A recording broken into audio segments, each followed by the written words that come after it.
네, 앞서 손 교수님은 이제 기상을 전공하셨는데 저는 토목공학이고요. 그리고 최근에 이제 생태수문학, 가뭄 이 두 가지를 좀 연결하는 연구를 많이 하고 있습니다. 그래서 오늘 말씀드릴 주제도 그 내용에 맞춰서 발표를 진행하도록 하겠습니다.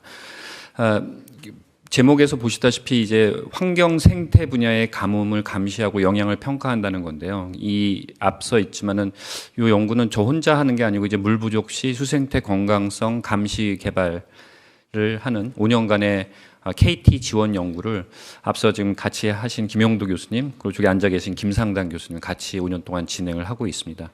이 연구를 왜 하게 됐냐면요. 먼저 말씀을 드리면 이게 가뭄이라는 것들은 필연적으로 이제 물 부족을 유발할 수밖에 없는데요. 가뭄에 물 부족이 오더라도 과거부터 서로 공존하면서 서로 나눠 썼던 인간과 생태계가 과연 얼마나 공존을 가뭄 시에도 할 수 있느냐는 주제를 좀 다뤄봤습니다.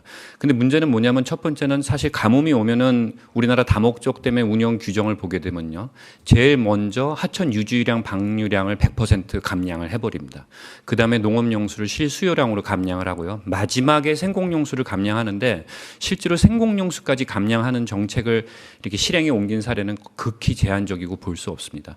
두 번째는 이제 가뭄을 감시하고 인간의 물 부족, 가뭄에 의한 피해를 최소화하기 위해서 농촌공사, 수자원공사, 또 기상청, 아까 기상청 가뭄도 보여드렸죠. 근데 어느 누구도 어느 어떤 기관도 가뭄이 왔을 때 생태계는 죽나 살았나 감시하는 곳이 없습니다.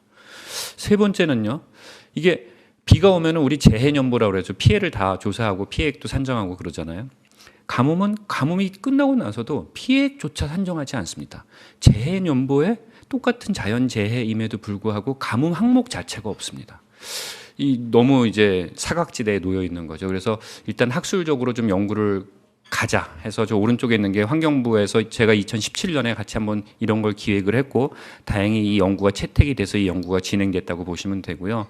이 가뭄을 전문적으로 이렇게 보면은 일반적으로 굉장히 많은 그림인데요. 기상학적 가뭄, 농업적 가뭄, 수문학적 가뭄이 나옵니다. 그 지금 위에부터 오른쪽에 보라색이 기상학적 가뭄이거든요. 근데 저는 이거를 이제 우리 지수의 구조 보면 PDSIR이라고 있거든요. Pressure, Driving Force, 그다음 State, 그다음 Impact. 요 구조를 가지고 이제 지수를 만들거든요. 가뭄은 다 지수를 가지고 모니터링을 합니다.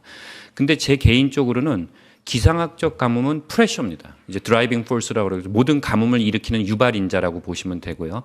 S라고 해놓은 스테이트, 저거는 이제 농업적, 그 드라이빙 포스에 의해서 농업적 가뭄이 생기고 하천에 물이 줄고 저수지가 비는 그 상태. 그 스테이트를 모니터링하면 기상학적 가뭄하고 농업적 가뭄, 소일 모이스처 이런 걸 다 가능합니다. 근데 마지막이 임팩인데요. 임팩은 지금 아무것도 안 하고 있습니다. 저렇게 스테이지 더 오래되면 이제 사람들이 생공용수를 위해서 서로 지자체 간에 이제 뭐 싸우죠. 물 분쟁이 일어나고 또 사람 건강상의 문제도 있고 또 이코노믹 임팩이 엄청납니다. 근데 그런 것조차 집계를 안 하고 있습니다. 제가 오늘 다룰 분야는 저 제일 밑에 오른쪽에 있는 환경 분야의 임팩은 과연 어떻게 되는 것을 이제 모니터링 할 필요가 있다. 그런 차원에서 연구가 진행됐다고 보시면 되고요. 이 가뭄으로 인해서 환경 분야의 피해는 굉장히 그 인간에게 벌어지는 것보다도 훨씬 다양한 곳에서 다양한 형태로 나타납니다. 물 부족에 대한 서로 다른 두 사람의 반응을 보십시오. 한 사람은 생태계보다 사람이 더 중요하다는 말을 하고 있고요. 피켓을 들고 있고 그 오른쪽에는 피쉬도 우리하고 똑같이 물이 필요하다. 그들에게도 생존권을 줘야 된다는 피켓을 가지고 서로 경쟁을 하고 있습니다. 어쨌든 저렇게 베제테이션이 스트레스를 받고 산불이 나고 수질이 악화되고 저 어류나 다른 생태계의 서식처가 훼손되는 저런 것들을 잘 모니터링해야만 가뭄 시에도 서로 사람과 생태계가 윈윈 할 수 있는 전략을 수립할 수 있다는 게 이 연구의 모태라고 보시면 되겠습니다. 앞으로 두 장의 슬라이드가 있는데요. 아주 편한 슬라이드입니다. 이제 가뭄에 와서 생태계가 어떤 영향을 받는지 보여드리는데 다양성 감소하고 서식지 없어지고 산림 면적이 줄어들고 사실 저거 사람들이 볼 때는 뭐 저 정도야 나중에 회생이 되겠지. 언젠가 그 임계치만 안 넘기면 되겠지. 하지만 저거에 대한 항복점이 어디까지인지 사실 정확하게 연구된 바가 없습니다. 또 저거를 생태계 대신에 인간으로 대치를 시켰으면 예를 들면 인간의 다양성이 감소되고 인간이 살 수 있는 주거 공간이 없어지고 이렇게 생각한다면 사실 가만히 있지 않겠죠. 더욱이 생태계는 가만히 있지 않습니다. 사람과 이코시스템 서비스를 통해서 서로 이 휴먼 액티비티하고 서로 인터랙션을 하기 때문에 가뭄으로 인해서 생태계가 영향을 받으면 그 다음 주부터 바로 생태계가 인간에게 공급하던 생태계 서비스가 중단이 됩니다. 근데 뭐 워낙 요즘 사람들의 문화가 생태계하고 공존하는 문화보다는 이제 다른 문화 굉장히 익숙하기 때문에 생태계 서비스가 없어도 사실 별로 불편해하지 않습니다. 그럼에도 불구하고 저 생태계 서비스가 주는 건 심각한 수준이죠. 어쨌든 저희 연구진이 환경 생태학적 가뭄이 뭐냐 정의를 일단 내렸습니다. 아직은 정의조차도 없습니다. 그래서 저기 광의적 정의, 협의적 정의가 있는데 장기간의 강수 부족이 발생을 하고 하천수도 줄고 이로 인해서 수생태계 또는 육상 생태계의 건강성이 악화되는 물 부족 현상을 바로 환경 생태학적 가뭄이라고 정의를 했습니다. 근데 문제는 뭐냐면 아직까지 외국도 그렇고 이거는 우리나라뿐만이 아니라 해외에서도 사실 생태학적 가뭄을 잘 감시하지 않습니다. 미국이나 지금 하고 있고요. 그런데 문제는 뭐냐면 감시 방법이 없습니다. 세 가지 딜레마가 있는데 첫 번째는 어디를 감시할 것이냐, 그다음 무엇을 감시할 것이냐, 마지막으로 어떻게 감시할 것이냐를 정립을 해야 됩니다. 그래서 일단 이 세 가지를 저희들이 정립을 했습니다. 공간적으로는 그 밑에 그래프에서 보시겠지만 테레스트리얼 이코시스템하고 아쿠아틱 이코시스템 두 가지를 나눴고요.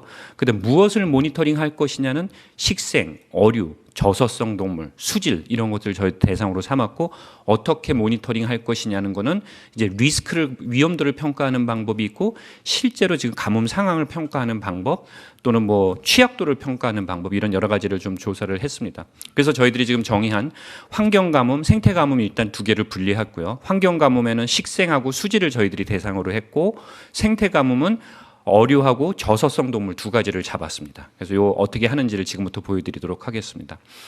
일단 식생은 사실 역사가 좀 깁니다. 저희들이 처음 했다고 얘기하지 않아도 되고 리모트 센싱 기술이 그동안 우주에서 지구를 탐지하면서 지구의 각종 수생태계의 반응 이런 것들을 보고 있습니다. 가장 대표적인 게 미국 나사에서 런칭한 아쿠아하고 테라 이성이고요.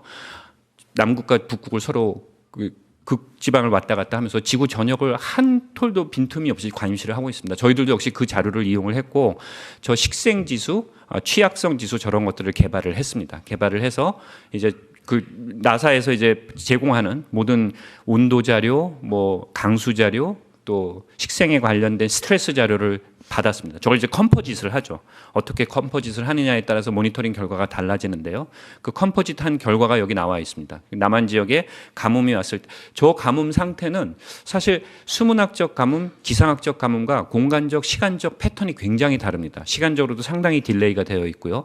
공간적으로도 이게 좋은 점이 몇 가지 있습니다. 첫 번째는 리모트 센싱 기술이기 때문에 사실 미계층 유역에 대해서도 다 관측이 갑니다. 우리가 북한도 관측할 수 있고 또 가뭄의 공간적 특성이 홍수하고 달리 굉장히 공간이 넓습니다. 그러니까 우리나라에서 발생된 가뭄은 단순히 우리나라의 기상 패턴이 아니고 뭐 예를 들면 웨스트 패시픽 대기 패턴이라든가 이런 데 묶여있기 때문에 상해, 오키나와 이런 데가 같이 묶여서 가뭄이 발생하기 때문에 굉장히 광역의 가뭄을 감시할 수도 있고 또 그 가뭄의 이동 경향, 중심의 이동 이런 것들도 볼 수 있기 때문에 그리고 또 저 식생은 말이 식생이지만 저 이용 패턴을 갖다가 작물로만 전환을 하면 식생 가뭄과 또 농업적 가뭄을 동시에 감시할 수 있는 아주 좋은 지표로 아마 개발이 될 예정이 되고 있습니다. 두 번째는 수질인데요. 수질 부분은 수질이 너무 많습니다. 국가가 관리하는 수질이 뭐 수십 가지일 텐데 그걸 다 모니터링할 수 없고 그중에서 가뭄에 민감한 인자들이 있습니다. 또 더군다나 이 수질이 가뭄에 반응하는 메커니즘이 반대입니다. 어떤 건 가뭄이 왔을 때 나빠지는 수질이 있고 어떤 건 가뭄이 왔을 때 거꾸로 좋아지는 수질도 있습니다. 이게 저모여먼이냐 또는 비저모여먼이냐에 따라서 거동 특성이 다르기 때문에 저희들이 일단 목표 수질 등급을 갖다 전부 보고 그다음 가뭄에 반응하는 기작이라든가 반응 속도 이런 것들을 봐서 저희들이 우선은 BOD하고 TP 일단 두 가지 약간 점, 비점 이런 개념에서 좀 접근을 한번 해봤고요. 이 그림 왼쪽 그림은 아주 심한 가뭄 상태입니다. 저 SPI를 쓴 거고요. 위에 SPI가 바가 밑으로 많이 내려가 있다는 건 굉장히 심한 거고요. SPI가 플러스 지수 기술을 나타내는 건 홍수 상태거든요. 그래서 심한 가뭄 상태하고 홍수 상태에 BOD와 TP가 어떻게 반응하는지를 보시면 BOD는 왼쪽 그림 보면 가뭄 상태에서 72%가 목표 수질 등급을 달성하지 못합니다. 그다음 TP는 90.7%가 목표 수질 등급. 가뭄이 오면 굉장히 심각해진다는 거죠. 근데 홍수 상황으로 가면요, 좀 비가 많이 오면은 BOD가 28%로 굉장히 이제 수질이 좋아지는 걸 보실 수가 있죠. 반면에 TP는 좋아지지만 BOD만큼 좋아지지는 않습니다. 그래서 저런 그 메커니즘을 저희들이 잘 분석을 하면 가뭄이 왔을 때 수질도 어떻게 관리를 해야 되구나. 환경부가 그냥 일반적으로 1년 365일 수질 관리하는 수질 관리 패턴과 가뭄이 왔을 때의 수질 관리 패턴은 달라져야 된다고 봅니다. 그건 국토부나 환경부가 수자원을 관리하는 게 시즌별로 달라지는 거하고 같은 개념이라고 보시면 되죠. 그래서 저희들이 좀 목표 수질 등급 초과도를 보면 저렇게 중건역별로, 그러니까 저에게는 뭐냐면 토지 이용 상태라든가 또는 그 오염 부하 패턴이라든가 이런 것들에 따라서 그 가뭄에 대한 반응이 저렇게 다르게 나타나는 거죠. 그래서 좀 가뭄에 좀 내성이 있는 유역이 있고요. 가뭄이 오면 쉽게 저렇게 수질이 나빠지는 유역들이 있습니다. 저런 유역 관리도 좀 필요하다, 이렇게 보시면 될 것 같습니다. 자, 여기까지가 돼 있고 마지막으로는 이제 어류로 넘어가도록 하겠습니다. 생태학적 가뭄인데 이제 저서성 동물은 제가 뺐고요. 너무 양이 많아서. 저희도 연구가 전부 낙동강에 지금 치우쳐 있는데요.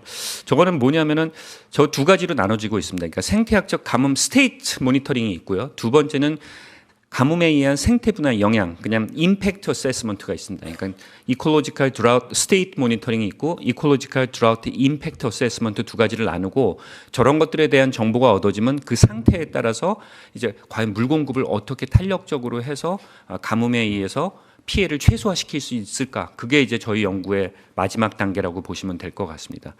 일단 과연 물고기하고 대화를 할 수는 없으니까요. 얘네들한테 얼마만큼의 물이 필요한지를 평가하기 위한 여러 가지 방법이 있는데요. 첫 번째는 지난 30년간 저 유역에서 발생했던 유황 분석을 합니다. 저희들 이제 Indicators of Hydrologic Alteration이라는 걸 썼는데요. 한 68개 정도 지표를 얻을 수 있는데 그 중에 하나가 뭐냐면은 그 유역에서 발생했던 미니멈 익스트림 로우 플로우 값을 끄집어낼 수 있습니다. 지금 저 감천 유역에는 저희들이 계산한 걸로는 0.79 CMS 정도가 이 지역에서 발생했던, 그러니까 저 0.79 CMS라는 거는 어류가 생존에 필요한 최소한의 진짜 우리가 꼭 지켜줘야 될 유량이라고 보시면 되고요. 저걸 넘기고 나면 이제 또 뭘 평가를 해야 되냐면요. 얘가 이제 정상 상태에서 가뭄 단계로 들어가는 그 기준을 또 잡아야 됩니다. 그 기준은 이제 여러 가지 방법을 쓸 수 있는데 저희들이 쓴 거는 저 이코시스템 펑션 모델이라는 걸 썼는데요.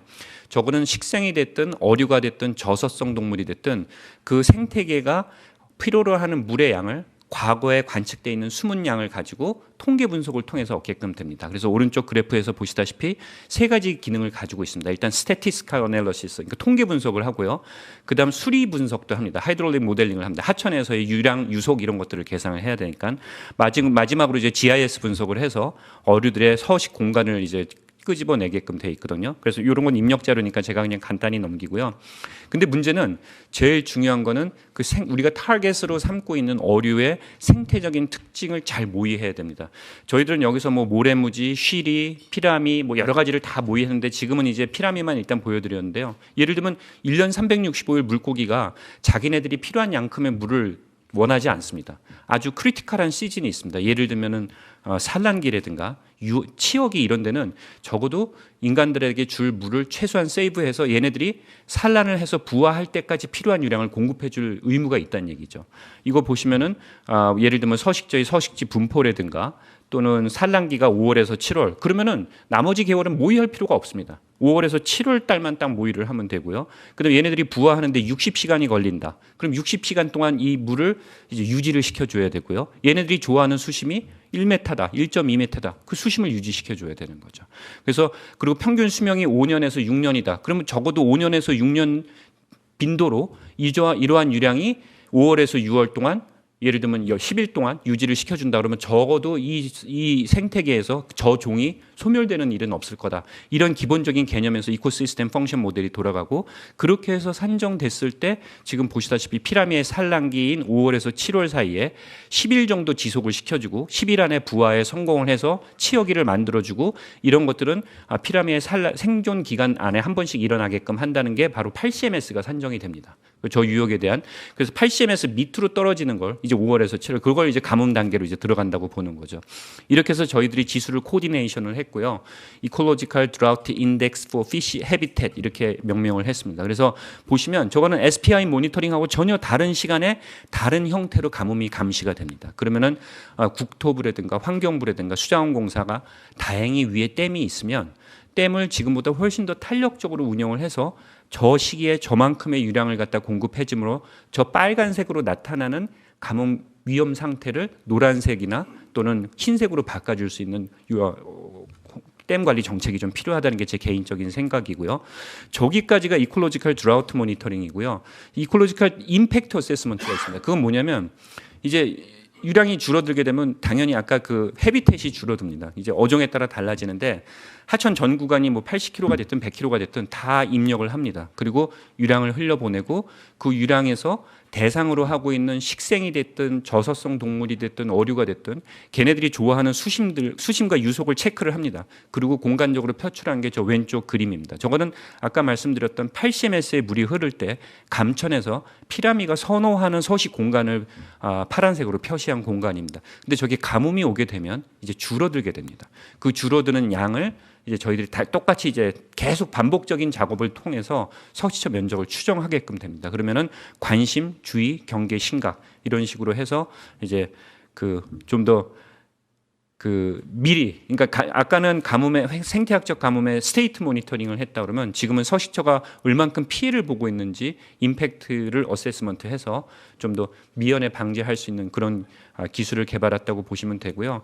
이 기술은 저희들이 이 다음 단계는 예측을 합니다. 그래서 기후변화 이제 시나리오도 좀 집어넣고요. 그래서 좀 더 롱텀으로 예측을 해서 과연 그럼 서식지가 더 개선이 될 건지 나빠질 건지 기후변화에 의해서 그런 것까지 연구를 아마 확장하면 또 다른 차원의 환경 생태계 가뭄 감시가 아마 이루어지지 않을까 그렇게 생각을 하고요. 결론은 아직 진행 중인 연구라서 추가하지 않았습니다. 네, 앞으로 더 열심히 해서 좋은 연구 성과를 내겠습니다. 감사합니다.